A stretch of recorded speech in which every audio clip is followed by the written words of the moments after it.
Video की शुरुआत में हम बादलों को देखते हैं जिनको चीरते हुए अमरीकी प्लेन आगे बढ़ते जा रहे हैं। प्लेन के अंदर सारे सोल्जर्स बैठे हुए हैं जो प्लेन से कूदने की तैयारी में हैं। वह सब जानते हैं कि वे दुश्मन के इलाके में कूदने वाले हैं। हम देख सकते हैं कि सारे सोल्जर घबराए हुए हैं लेकिन कोई भी कुछ नहीं बोलता। अचानक दुश्मन अमरीकी प्लेन्स पर हमला शुरू कर देता है। चारों तरफ बम फटने की आवाज़ें आ रही हैं। ये देखकर ऑफिसर विंटर्स सारे सोल्जर्स को कूदने के लिए तैयार करता है। कई प्लेन्स के इंजन में आग भी लग जाती है और उसके अंदर के सारे सोल्जर्स जिंदा ही जल जाते हैं। इतने में ऑफिसर विंटर्स सारे सोल्जर्स को प्लेन से कूदने का इशारा करता है और सारे सोल्जर्स एक एक करके प्लेन से कूद जाते हैं और आ जाते हैं दुश्मन के इलाके में। अब हम देखते हैं कि ऑफिसर विंटर्स पैराशूट से नीचे उतर गया है और धीरे धीरे करके उसके बाकी साथी भी नीचे आ गए हैं। वे अपने हथियार को तैयार करते हैं और आगे बढ़ते हैं, लेकिन जैसे ही वे आगे बढ़ने की कोशिश करते हैं दुश्मन की गोलियां चलने लगती हैं और वह वहां से पीछे हट जाते हैं।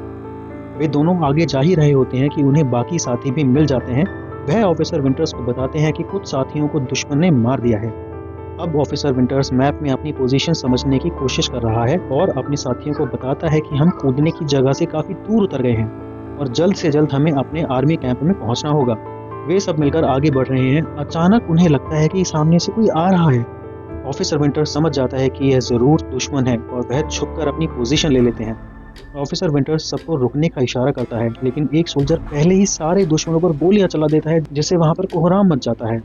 सब लोग अंधाधुंध गोलियां चला रहे हैं। दुश्मनों के साथ साथ जानवरों को भी नहीं छोड़ते। ऑफिसर विंटर्स उस सोल्जर को चेतावनी देता है कि अगली बार अगर तुमने मेरी परमिशन के बिना गोली चलाई तो वह उसे जान से मार देगा। अगले सीन में हम देखते हैं कि सुबह हो चुकी है और सारे सोल्जर्स पूरी रात चलते हुए आगे बढ़ते हैं।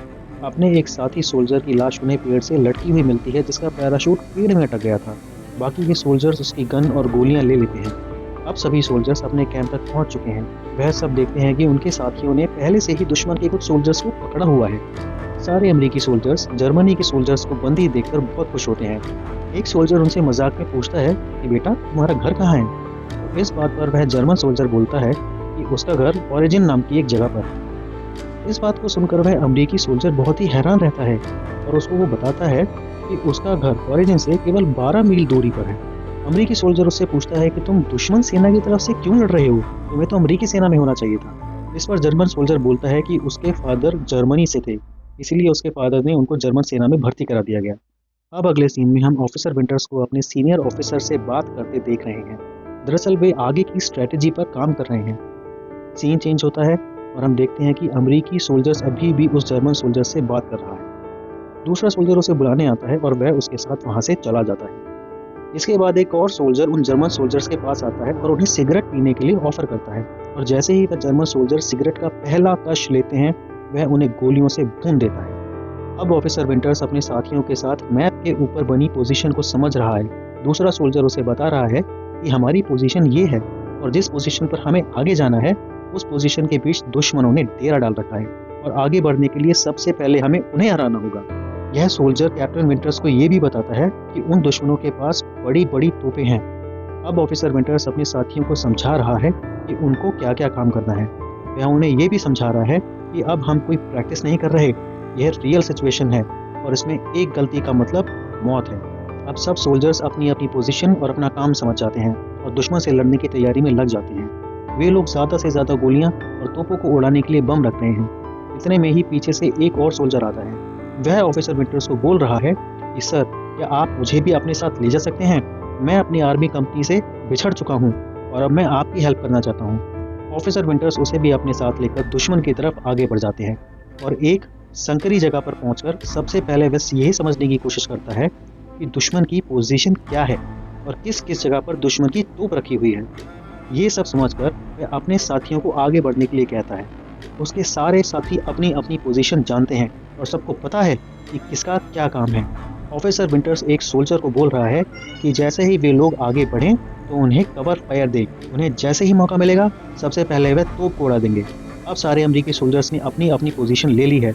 उनकी रणनीति ये है कि वह सब मिलकर एक साथ दुश्मन पर हमला करने वाले हैं, जिससे कि दुश्मन को संभलने का मौका भी न मिल पाए और जीत सिर्फ ऑफिसर विंटर्स और उसके सोल्जर्स की। अमेरिकी सोल्जर्स अब हमला शुरू कर देते हैं। ताबड़तोड़ गोलियों की बौछारें दोनों तरफ से हो रही हैं। अमेरिकी सोल्जर्स नहीं चाहते कि जर्मन सोल्जर्स को संभलने का एक भी मौका मिले। उनमें से एक सोल्जर पेड़ पर चढ़कर बैठ जाता है और निशाना लगा लगा कर एक एक जर्मन सोल्जर्स को गोली मार रहा है। ये वही सोल्जर है जो बाकी सब सोल्जर्स को कवर फायर दे रहा है। इतने में ही ऑफिसर विंटर्स के साथियों की दूसरी टुकड़ी आगे बढ़ती है और दुश्मन के बिल्कुल नजदीक पहुंच जाती है। जर्मन सोल्जर्स का ध्यान उस दूसरी टुकड़ी की तरफ नहीं जाता, क्योंकि वो तो पहले ही पहली टुकड़ी की तरफ गोलियां चला रहे हैं। इसका फायदा उठाकर अमेरिकी सैनिक उन पर बम से हमला कर देते हैं और उनके चीथड़े उड़ा देते हैं। एक जर्मन सैनिक हमले से बच जाता है और घायल हो जाता है। तभी वहां एक अमेरिकी सोल्जर जाकर उस पर गोली चलाने की कोशिश करता है, लेकिन उसकी बंदूक जैम हो जाती है। ये देखकर जर्मन सैनिक अपनी बंदूक उठाकर उसे गोली मारने ही वाला होता है। इतने में दूसरा अमेरिकी सैनिक उसे गोली मार देता है। अब ऑफिसर विंटर्स को मौका मिल जाता है कि वह बाहर आकर जर्मन की सारी सेना पे हमला कर दे और उन्हें बिल्कुल भी संभलने का मौका न दे। ऑफिसर विंटर्स के सोल्जर भी बिल्कुल ऐसा ही करते हैं। वे ताबड़तोड़ गोलियां बरसाने लगते हैं अपने दुश्मनों पर। सारे जर्मन सैनिक अचानक हुए हमले से संभल नहीं पाते। वो जर्मन सैनिक भागने की भी कोशिश करते हैं, लेकिन अमेरिकी सैनिक उनको मार डालते हैं। इतने में एक जर्मन सैनिक ऑफिसर विंटर्स की तरफ ग्रेनेड से हमला करता है, जिससे वो बाल बाल बचता है। अब वे आधे जर्मन सैनिकों को मार चुके हैं और धीरे धीरे आगे बढ़ रहे हैं। इसी बीच एक अमेरिकी सोल्जर को उसके पिछवाड़े पर गोली लग जाती है, जिसके लिए वह अपने ऑफिसर से माफी भी मांग रहा है, लेकिन उसका ऑफिसर उसे कहता है कि ज्यादा चोट नहीं लगी है और तुम जल्दी ही ठीक हो जाओगे। अब चारों तरफ गोलीबारी और गोलियों की आवाज ही सुनाई दे रही है। ऑफिसर विंटर्स अपने साथियों के साथ अब आगे बढ़ते हैं। उनका अगला निशाना है जर्मनी की तोप को तबाह करना। वे ग्रेनेड से हमला करना शुरू कर देते हैं और गोलियों से अपने दुश्मनों को एक एक करके भून देते हैं। एक जर्मन ऑफिसर सरेंडर करने की कोशिश करता है, लेकिन दूसरा अमेरिकी सोल्जर उसे नॉकआउट कर देता है। इस अचानक हुए हमले से जर्मन सोल्जर कंफ्यूज हो जाते हैं। ऑफिसर विंटर्स अपने साथी को दिखाता भी है कि देखो, वो बेवकूफ एक दूसरे पर ही हमला कर रहे हैं। तो उसका दोस्त कहता है कि इससे पहले उन्हें को समझ आए, उनका खेल खत्म कर देना चाहिए। एक सोल्जर गोलियों की बौछार के बीच एक मरे हुए जर्मन सोल्जर की तरफ भागता है। उसे लगता है कि जर्मन सोल्जर के पास एक खास बंदूक है जिसका नाम है लूगर, लेकिन जब वह वहां पहुंचता है तो वह कुछ और ही निकलती है। उसके साथी उसे बेवकूफ कहते हैं और कहते हैं कि एक बंदूक के लिए वे अपनी जान की बाजी लगाकर गोलियों के बीच भाग गया। ऑफिसर विंटर्स अपने साथियों से कहता है कि किसी के पास ग्रेनेड है तो मुझे दे।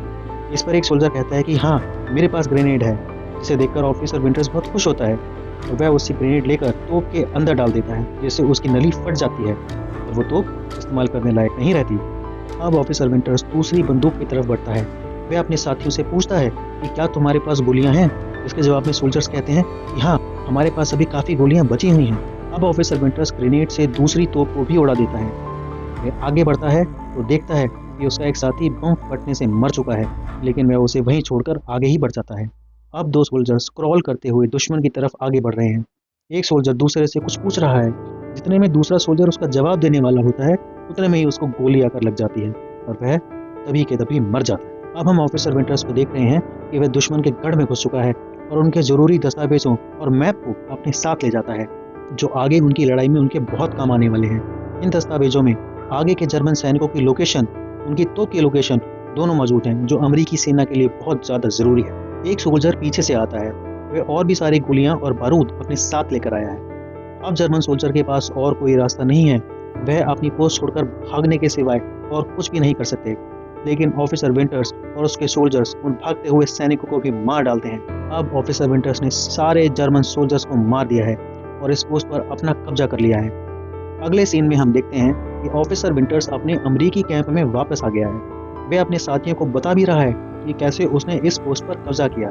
इतने में वो देखता है कि वहाँ पर टैंक्स आ रहे हैं और टैंक के ऊपर उसका पुराना दोस्त बैठा हुआ है। वो अपने दोस्त को देखकर बहुत खुश होता है। उसका दोस्त उसे टैंक पर भी बिठा लेता है और दोनों टैंक पर बैठकर साथ चल पड़ते हैं आगे। अब रात हो चुकी है और हम कुछ सैनिकों को देख रहे हैं जो अब आराम कर रहे हैं। पूरे दिन दुश्मनों से लड़ाई करके वो अब थक गए हैं।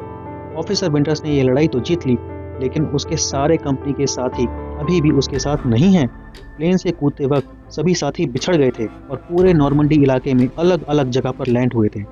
ऑफिसर विंटर्स को अपने बिछड़े हुए साथियों को भी ढूंढना है, तभी वह और भी अंदर दुश्मन के इलाके में बढ़ पाएगा। अब हम देख रहे हैं कि कुछ सोल्जर्स खाना खा रहे हैं। ऑफिसर विंटर्स उन्हें देखता है और ट्रक के अंदर आ जाता है। वह देखता है कि सब लोग आराम से खाना खा रहे हैं और शराब पी रहे हैं। ऑफिसर विंटर्स का दोस्त उससे पूछता है कि हमारे सीनियर्स जो प्लेन से कूदे थे, उनका कुछ पता लगा? जिस पर विंटर्स कहता है कि उनका कुछ पता नहीं लग पाया। तो इस पर वह सोल्जर कहता है कि इसका मतलब तो आप ही अब हमारे सीनियर हुए। इतना कहने पर ऑफिसर विंटर्स बोतल से थोड़ी सी शराब पीता है और कहता है, अभी तो बस शुरुआत है, अभी तो पूरी जंग बाकी है, हमें यहाँ अभी बहुत लंबे समय तक टिके रहना है। ऑफिसर विंटर्स का दोस्त उसके पास भागा हुआ आता है। वो उसे बताता है कि जो तुमने जर्मन कैंप से मैप और डॉक्यूमेंट्स उठाए थे, उसमें पूरे नॉर्मंडी में किस किस लोकेशन पे जर्मन सैनिक हैं और जर्मन सैनिकों की तोप है, उसका सब पता है। यह इन्फॉर्मेशन बहुत ही क्रूशल है, जिसके लिए उसके सीनियर्स उससे काफी खुश हैं। उसका दोस्त विंटर्स को देखता है तो वो उसे बहुत गुमसुम लगता है और वो उससे पूछता है कि क्या हुआ, तुम ठीक तो हो? तो वो अपने दोस्त को बताता है कि आज एक सोल्जर बम धमाके में मारा गया। उसकी उम्र बहुत कम थी। वो उसे ये भी बताता है कि वो एक अच्छा आदमी था। प्रोफेसर विंटर्स का दोस्त उसे बताता है कि उदास होने की जरूरत नहीं है, आगे अभी पूरी जंग पड़ी है। ये सुनकर ऑफिसर विंटर्स वहां से चला जाता है, उदास और खामोश। वे अपने आर्मी कैंप से दूर गांव की तरफ देख रहा है। वह देख रहा है कि पूरे गांव में आग लगी हुई है, ताबड़तोड़ गोलियां चल रही हैं, फाइटर प्लेन्स उड़ रहे हैं, तोप चल रही है, बम की आवाज आ रही है। ये सब देखकर वे मन ही मन भगवान से प्रार्थना कर रहा है कि भगवान, जिस मकसद के लिए मैं और मेरे साथी यहाँ पर आए हैं, उसमें हम सबको कामयाब करना, और अगर किसी तरह मैं जिंदा बच जाऊँ तो मैं घर वापस चला जाऊंगा। और मैं आपसे वादा करता हूँ कि मैं किसी शांत जगह पर जाकर एक छोटा सा जमीन का टुकड़ा खरीदूंगा, वहाँ पर एक छोटा सा घर बनाऊंगा और अपनी बाकी की पूरी जिंदगी वहाँ शांति से बिताऊंगा।